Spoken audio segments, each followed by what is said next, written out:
சுகமே சூழ்க. நாளைக்கு ஏகாதசி திதி. ஏகாதசி விரதம் இருக்கிறதுக்கான உகந்த நாள். கிருஷ்ணருக்கு ரொம்ப உகந்த நாள். கிருஷ்ண பரமாத்மாவை அவரோட நெருங்கி நீங்க போகணும், அவருடைய அருளை பெறணும்னா அந்த ஏகாதசி அன்னைக்கு நீங்க ஒரு முழு விரதமா இருந்து அவரை தரிசிச்சு அவருடைய அருளை முக்கியமா நீங்க பெற முடியும். ஏகாதசி அப்படிங்கிறது சமஸ்கிருதத்துல 11 அப்படிங்கிற பொருள் பெறுது. ஜாதக ரீதியா பாத்தீங்கன்னா 11ங்கிறது லாபஸ்தானம்.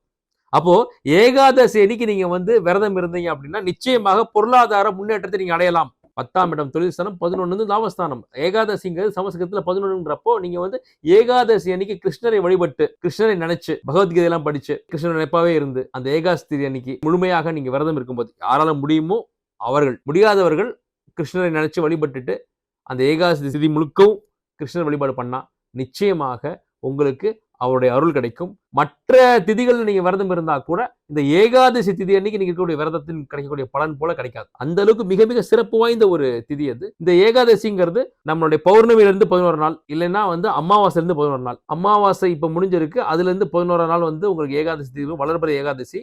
ஏகாதசிக்கு முந்தின திதியில இருந்து ஏகாதசி திதி முடிகிற வரைக்கும் அந்த விரதம் இருப்பாங்க. முடியாதவர்கள் இப்போ இந்த அவசர காலத்துல ஏகாதசி திதி அன்னைக்கு, நான் மறுபடியும் சொல்றேன், யாரால முடியுமோ அவங்க மட்டும் இதை ஃபாலோ பண்ணலாம்.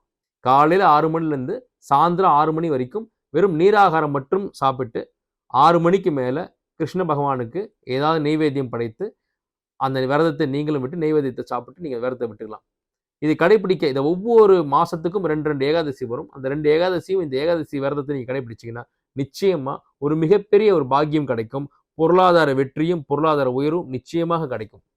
சுகமே சூழ்க.